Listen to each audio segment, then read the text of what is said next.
તો સૌથી પહેલા વાત સુરતની કે જ્યાં સર્જાયેલી હાલની આ સ્થિતિ અને આ સ્થિતિને લઈને આકરા પાણીએ મુખ્યમંત્રી છે બેઠકમાં મુખ્યમંત્રી ભૂપેન્દ્ર પટેલ લાલઘૂમ થયા। જવાબદાર વ્યક્તિ સામે કાર્યવાહી કરવા માટે આદેશ પણ કરવામાં આવ્યો છે। વ્યક્તિ હોય કે એજન્સી તેની સામે કાર્યવાહી કરવા માટે મેયરને તુરત જ આદેશ આપી દેવામાં આવ્યા। તો નબળી પ્રી મોન્સૂન કામગીરી મુદ્દે અધિકારીઓ પર દબાઈ પણ આવી શકે છે। તો સતત વરસાદની પરિસ્થિતિ અને આ પરિસ્થિતિને પહોંચી વળવા માટે તંત્ર એક્શન કરી રહ્યું છે, ત્યારે એક્શનમાં જે હવે મુખ્યમંત્રી પણ સીધા જે રીતે તમામ અધિકારીઓને સૂચના આપી રહ્યા છે, આ બેઠકનું આયોજન કરવામાં આવ્યું। બેઠકમાં મુખ્યમંત્રી ભૂપેન્દ્ર પટેલ પણ હાજર હતા અને તેઓ દ્વારા પણ જે રીતે જવાબદાર વ્યક્તિ સામે કાર્યવાહી કરવા માટેનો પણ આદેશ કરવામાં આવ્યો છે। એજન્સીને આ કાર્યવાહી કરવા માટે અને તમામ પરિસ્થિતિને પહોંચી વળવા માટેના આદેશ આપી દેવામાં આવ્યા છે। નબળી પ્રી મોન્સૂન કામગીરી મુદ્દે પણ અધિકારીઓ પર દબાઈ આવી શકે છે।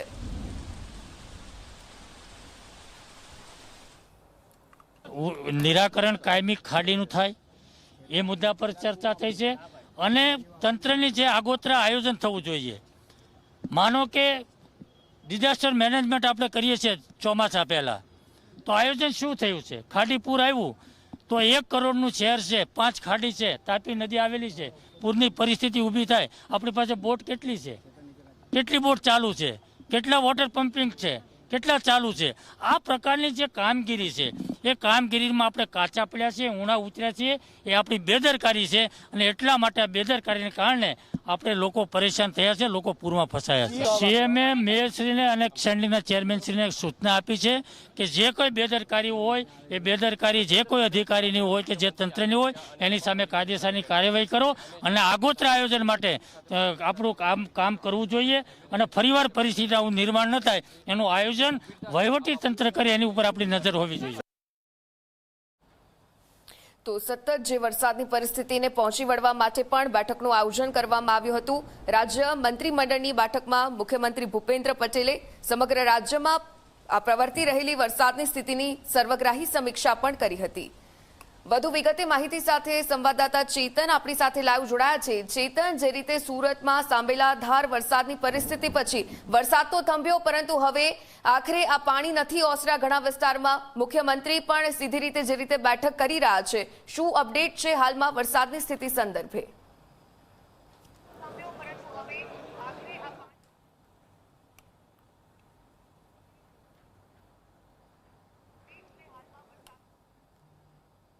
બિલકુલથી સુરત શહેરની વાત કરીએ તો એક જ દિવસમાં 14 ઇંચ જેટલો જે વરસાદ છે તે ખાબક્યો હતો। આ ઉપરાંત ઉપરવાસમાં પણ ધોધમાર વરસાદ જોવા મળી રહ્યો હતો, જેને કારણે સુરત શહેરમાં ખાડીપૂરની પરિસ્થિતિનું નિર્માણ થયું હતું। સુરતના 75% જેટલો જે વિસ્તાર છે તેમાં ખાડીપૂરની પરિસ્થિતિનું નિર્માણ થયું હતું। ખાસ કરીને સુરતના પર્વત પાટિયા, મગોબ, ઉધના, પાંડેસર સહિતનો જે વિસ્તાર છે તે સૌથી વધુ અફેક્ટેડ થયો હતો। આ તમામ એવા વિસ્તાર છે જેમાં 8 થી 10 ફૂટ જેટલા જે પાણી છે તે પાણી ભરાયા હતા। લોકોના હાલ છે તે બેહાલ થયા હતા। આ ઉપરાંત ખાસ કરીને આજે જ્યારે ઝી 24 કલાકની ટીમ સુરતના પર્વત પાટિયા વિસ્તારમાં ગઈ ત્યારે લોકોમાં પણ રોષ જોવા મળ્યો હતો। ખાસ કરીને જે સ્થાનિક કોર્પોરેટર છે, જે અધિકારી તે છે, છેલ્લા 3 દિવસથી ત્યાં પહોંચ્યા ન હતા।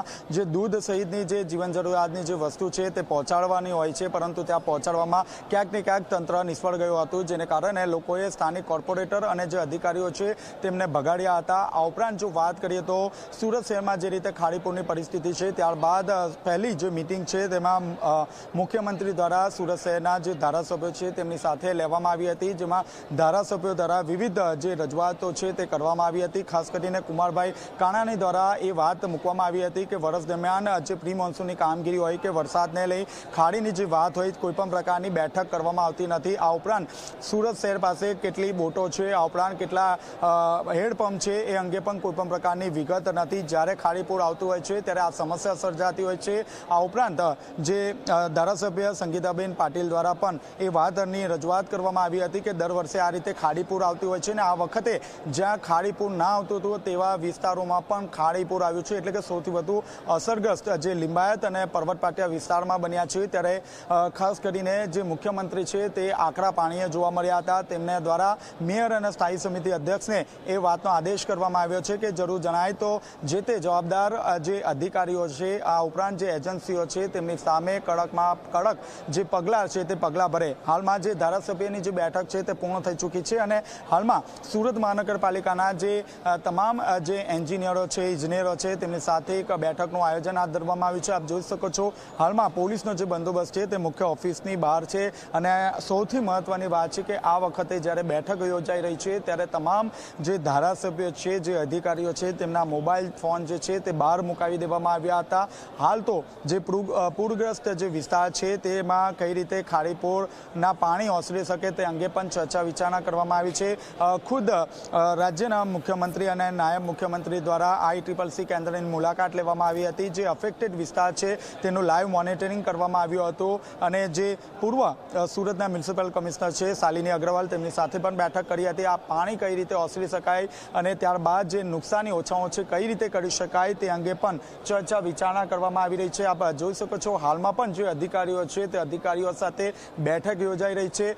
ક્યાં કાચું કાપવામાં આવ્યું છે તે અંગે પણ માહિતી લેવામાં આવશે અને જવાબદાર જે અધિકારી છે તેમની સામે પણ કડકમાં કડક પગલાં ભરવાનો આદેશ આપી દેવામાં આવ્યો છે. એટલે કે એક વાત તો ચોક્કસ છે કે જે ધારાસભ્યો હતા તે લાલધૂમ હતા, કારણ કે દર વર્ષે ખાડીપુરની પરિસ્થિતિ હોય છે, લોકોના રોષનો ભોગ ધારાસભ્ય બનતા હોય છે. ધારાસભ્યની વાત જે અધિકારીઓ છે તે અધિકારીઓ માનતા નથી, જેને કારણે જે ખાડીપુર જેવા જે પરિસ્થિતિ છે તેનું નિર્માણ થયું છે. આ વખતે જે ખાડીપુર જે વર્ષોથી આવતું હતું એ સિવાયના અન્ય જે વિસ્તાર જ્યાં ખાડીપુરની પરિસ્થિતિ ન હતી એવા વિસ્તારોમાં પણ 8 થી 10 ફૂટ જેટલા પાણી ભરાઈ ગયા હતા, જેને કારણે જે ધારાસભ્યો જે છે તે લાલધૂમ થયા હતા અને બાદમાં હવે જોવાનું રહ્યું કે કયા પ્રકારનો આદેશ જે છે તે કરવામાં આવે છે.